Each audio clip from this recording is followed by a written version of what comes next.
Welcome back to जागो लाहौर। और जनाब कुछ बात कर लेते हैं हेल्दी लाइफस्टाइल के हवाले से। और ख़ास तौर पर देखा जाए ना तो खूबसूरती से बुढ़ापा एक ऐसा सफ़र है जिसका वक्त के साथ साथ सबको सामना करना पड़ता है। ऑब्वियसली ये स्टेजेस ऑफ लाइफ है और आप बचपन गुजारते हैं, फिर आपका एक जवानी उरूज पर होती है, उसके बाद फिर आहिस्ता आहिस्ता आप अपनी बुढ़ापे की तरफ भी जा रहे होते हैं। और जैसे ही हम इस कुदरती अमल का सामना करते हैं ना तो हमारी स्किन, हमारे बाल मुख्तलिफ़ तब्दीलियों से गुज़रते हैं। गो कि हम वक्त को तो नहीं रोक सकते हैं, लेकिन हम यकीनी तौर पर उम्र बढ़ने, सेहतमंद जवान ख़ुद को रखने में, बल्कि इवन दो कि अपनी स्किन को भी जवान और तरोताज़ा रखने के लिए आज के जदीद दौर में बहुत से जो इक़दामात हैं वो तो कर ही सकते हैं ना।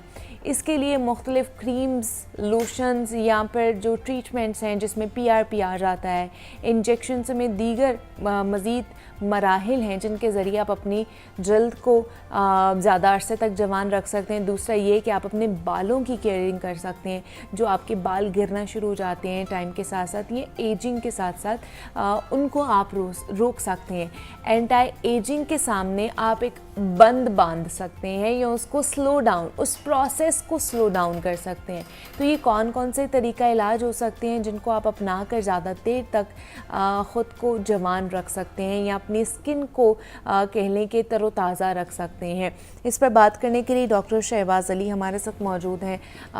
डर्मेटोलॉजिस्ट हैं, स्किन एक्सपर्ट हैं, उनसे बात करेंगे इस हवाले से। डॉक्टर शहबाज, आपको वेलकम कहते हैं जाकर। हमें कैसे हैं आप? Thank you so much madam. अल्हम्दुलिल्लाह मैं ठीक ठाक हूँ, आप सुनाएं? मैं बिल्कुल ठीक ठाक। डॉक्टर साहब, सबसे पहले तो बताइए कि एंटी एजिंग के पीछे हर कोई बात कर रहा है कि ठीक है वक्त के साथ साथ हमने एज करना है, लेकिन आपको ग्रेसफुली एज करना चाहिए। तो उसके लिए एंटी एजिंग के लिए क्या क्या चीज़ें हैं जो हमें करनी चाहिए? वो लड़का मतलब मर्द हो या फिर ख़वातीन हो, दोनों के लिए वो बेनिफिशियल हो। जी मैडम, आपने बड़ी अच्छी बात की कि एक होता है एजिंग और एक होता है एजिंग ग्रेसफुली।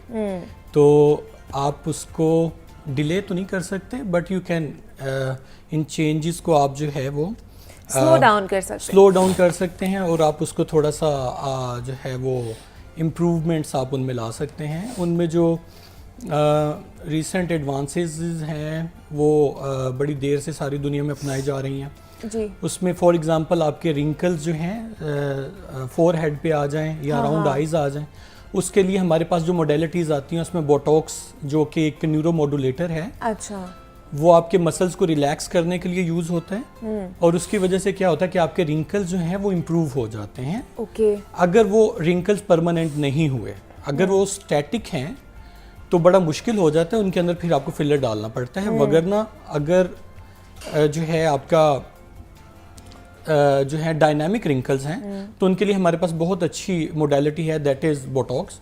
और उसके अलावा फिर अगर डीप लाइंस बन जाएं, जैसे नेज़ोलेबियल फोल्ड बन गया, जो कि जैसे जैसे हम लोग बढ़ते जाते हैं तो हमारी स्किन सैग होती है, लटकती है हमारी स्किन। जी जी।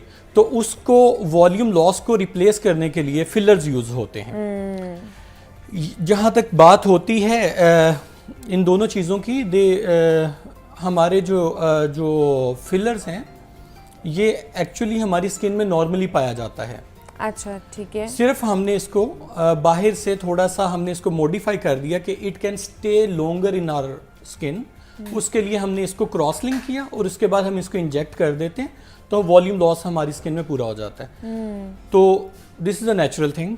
जो हाइलुरोनिक एसिड जो फिलर्स होते हैं, जी जी, उसको किया जाता है, तो वो 3 to 6 मंथ्स लास्ट करते हैं। उसके बाद फिर आपको टचअप्स करवाने पड़ते हैं, मेंटेनेंस सेशंस लेने पड़ते हैं। इसी तरह बोटॉक्स का है, बोटॉक्स आपके जो मसल्स हैं उनको रिलैक्स कर देते हैं। उसके बाद क्या होता है कि आफ्टर 3 to 6 मंथ्स आपको उसका भी टचअप करवाना पड़ता है। तो ये दोनों का फ़ायदा सिर्फ ये है कि आपको एक लंबे अरसे के लिए हम लोग सर्जरी से बच जाते हैं। इसको हम नॉन इन्वेसिव या मिनिमली इन्वेसिव प्रोसीजर्स कहते हैं कि हम लोग जो है सर्जरी से बच जाते हैं और जो फियर ऑफ नाइफ है उससे बचने के लिए हम लोग बोटॉक्स और फिलर्स का सहारा लेते हैं। अच्छा, लेकिन मुझे ये बताइए फिर बोटॉक्स भी और फिलर्स दोनों ही आजकल बहुत ज़्यादा इन है, हर कोई करवा रहा है, तो वो किन को करवाने चाहिए, कौन सी एज में कराने चाहिए जिससे उसका फ़ायदा या उसकी एफिशिएंसी और भी ज़्यादा हो?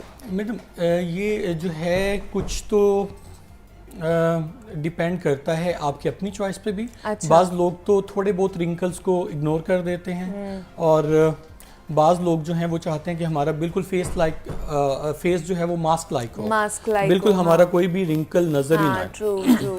तो वो लोग तो बाज़ का तो मैंने देखा है कि 20s में भी इवन के करवाना शुरू कर देते हैं। मतलब ये है रिकमेंडेड है कि 20s में करा सकते हैं जी, अगर आपके बहुत ज़्यादा एक्सप्रेशन लाइंस आ रही हैं तो आप करवा सकते हैं। अच्छा। हाँ जी, आप फॉर एग्जांपल ब्यूटी के लिए भी कॉस्मेटोलॉजिकली ये जो है अलाउड है कि अगर आपके थोड़े बहुत रिंकल्स हैं तो आप करवा सकते हैं उसके लिए। लेकिन वो उसके साथ साथ आपकी डोज भी डिपेंड करती है, फिर उस पर हम डोज कम देते हैं। अगर फाइन रिंकल्स हैं उसके लिए डोज कम हो जाती है, अगर जो है वो डीप रिंकल्स हैं तो उनमें डोज ज़्यादा हो जाती है। और एजिंग के साथ साथ जैसे आपके रिंकल्स बढ़ते जाएंगे उसके साथ साथ फिर डोज बढ़ती जाएगी। अच्छा। इसी तरह फिलर्स की भी ऐसे ही है, जितने ज़्यादा डीप रिंकल्स होंगे उतने ज़्यादा उसमें डीप जितनी लाइंस होंगी उतने ज़्यादा उसमें फिलर डलता है, उसमें ज़्यादा फिलर डलता है। और एक दफ़ा जब आप बोटॉक्स या फिर फिलर्स करा लेते हैं डॉक्टर से तो आपने कंसल्ट करना ही करना है। जी। लेकिन आपने खुद घर में उनकी केयर कैसे करनी है, क्या उनकी आफ्टर केयर होनी चाहिए, उस हवाले से फिर स्किन केयर किस तरह की होनी चाहिए? स्किन केयर एज सच जो है उसकी कोई इतनी खास नहीं है, वो सिंपल आपकी जो स्किन रूटीन है, आपने स्किन केयर की रूटीन है आपने उसी को ऑप्ट करना है। उसमें आपने स्किन एजिंग के लिए कुछ क्रीम्स होती हैं जिनको रेटिनॉइड या रेटिनॉल बेस होती हैं, वो यूज़ करनी होती हैं। सन ब्लॉक आपने यूज़ करना होता है और इसके अलावा मॉइस्चराइज़र यूज़ करना होता है। एंटी एजिंग कुछ विटामिन्स आते हैं वो आपने लेने होते हैं। कोलेजन के सप्लीमेंट्स आते हैं वो आप ले सकते हैं, वो इन सारी चीज़ों को बूस्ट करते हैं। और इसके अलावा जो है अगर आप ये कहें कि सिर्फ ये इंजेक्टेबल्स आपने ले लिए, इनके साथ आप जो हैं वो बिल्कुल ठीक रहेंगे, तो और आपने एक्सरसाइज नहीं करनी या जो है आपने अपने डाइट अच्छी नहीं करनी, तो वो ज़ाहिर सी बात है फिर अगर आप ये चीज़ें अपनी बॉडी अपनी लाइफ स्टाइल में करेंगे, इनकॉर्पोरेट करेंगे, तो इसके रिजल्ट जो हैं वो मल्टीप्लाई हो जाएंगे और वो ज़्यादा अच्छे तरीके से वाज़े होंगे। अच्छा, जैसे आपने बात की एक तो रेटिनॉल्स की, और हम लोग सोशल मीडिया पे भी देख रहे होते हैं रेटिनॉल, ट्रेटिनॉइन, ये सारी चीज़ें आजकल। तो स्किन केयर में इसका क्या किरदार है, और दूसरा ये कब हमें लगाना चाहिए और किससे, और कौन सी एज से रेटिनॉल जो है वो हम यूज़ कर सकते हैं? आप किसी भी एज से शुरू कर सकते हैं। आमतौर पे हमारी जो बॉडी में बढ़ोतरी का अमल हो रहा होता है, जो सेल प्रोलिफरेट कर रहे होता है 25 तक कर रहे होते हैं। अच्छा। उसके बाद डिके का प्रोसेस शुरू हो जाता है। हमारे एजिंग का प्रोसेस 25 के बाद शुरू हो जाता है। हाँ जी।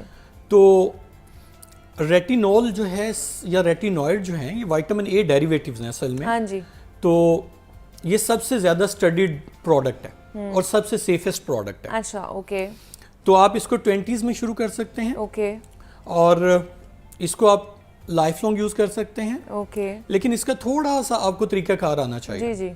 एक तो जो होता है कुछ स्किन टाइप्स होती हैं जिनको ड्राई होती हैं, जो क्रैकी होती हैं, उनमें एटॉपिक्स सबसे ज़्यादा कॉमन है।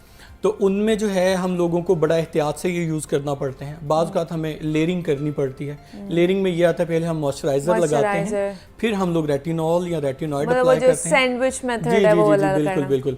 या सिंपली हम रेटिनॉल भी अप्लाई कर सकते हैं और उसके ऊपर हम लोग कोई भी मॉइस्चराइज़र यूज़ कर सकते हैं, ग्लिसरीन यूज़ कर सकते हैं, रोज़ वाटर यूज़ कर सकते हैं। ओके, ठीक है। ताकि उसको उसके जो इचिंग है उससे थोड़ी बहुत और थोड़ी सी जो रफनेस सी आती है वो कवर हो जाए, उसको कवर किया जा सके। मतलब कि 20 अबव हर कोई यूज कर सकता है। और क्या इसको डेली यूज करना चाहिए, नहीं यूज करना चाहिए? डेली भी यूज कर सकते हैं, लेकिन अगर आप इसको ट्वाइस अ वीक और थ्राइस अ वीक भी कर लें तो आपकी जो है वो स्किन के मुताबिक ये ठीक रहता है। अच्छा, तो मुझे ये बताएं कि अब रेटिनोल्स हमें क्रीम्स की फॉर्म में भी मिल रहे हैं, सीरम्स की फॉर्म में भी मिल रहे हैं, सबसे बेस्ट कौन सा? बिकॉज अगर क्रीम की फॉर्म में लेते हैं तो वो पी साइज़ कहते हैं जी, आपने उतना लेना है, उससे ज़्यादा नहीं लेना है।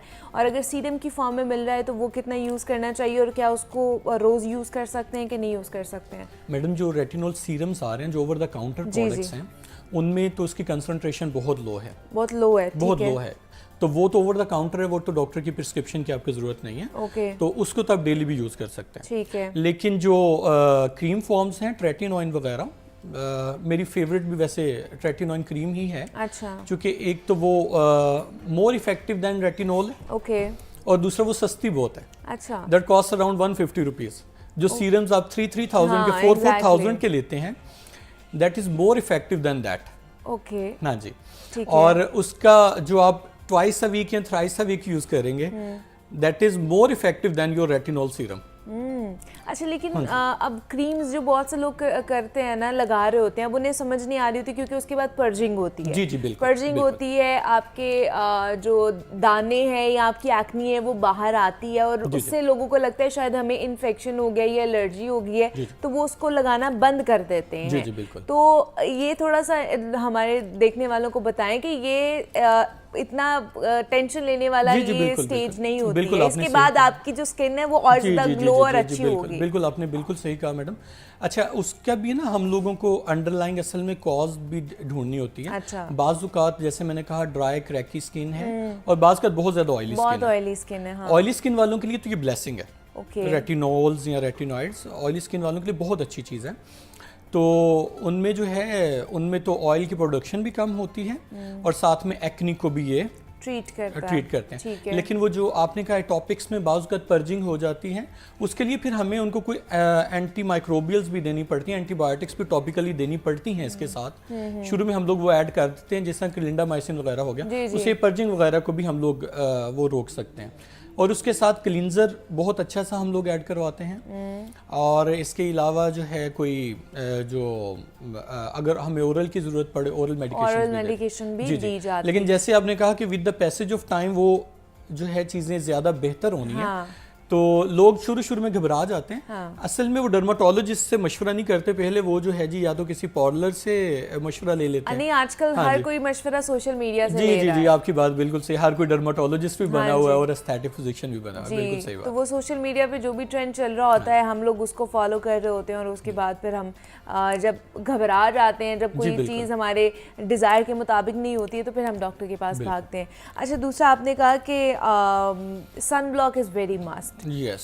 सन ब्लॉक किन किन को लगाना चाहिए? मुझे तो लगता है सबको लगाना चाहिए। जो छोटा सा बच्चा है ना, उसको भी बाहर जाना है ना, उसने भी लगाना है। जी, बाहर के मालिक में तो वो बच्चों को भी लगवाते हैं। हम लोग जो है फिर भी थोड़ी सी लापरवाही कर लेते हैं। लेकिन यहाँ पे रवाज अभी भी नहीं है मेरे ख्याल से कि सन ब्लॉक लगाने का। बहुत कम लोगों में है। लेकिन सन ब्लॉक इज मस्ट।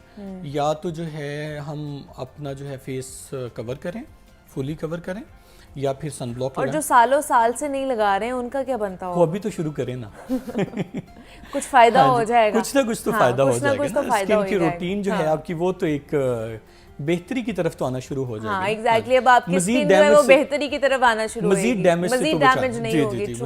तो बचाना है। जी। और दूसरा ये है कि कोई भी सन ब्लॉक लगा लेना चाहिए या अपनी स्किन के टाइप लगाना चाहिए, वो ज्यादा इफेक्टिव होता है? मैडम, सन ब्लॉक 30 SPF से ऊपर जो भी होगा, that is more than enough. Okay. 30 plus जो भी उससे होगा, 30 हो गया, 50 हो गया, 100 होगा, उनके तकरीबन ऑलमोस्ट। बाकी सारे ये जो हैं वो बेचने के तौर तरीके हैं कि 100 लें।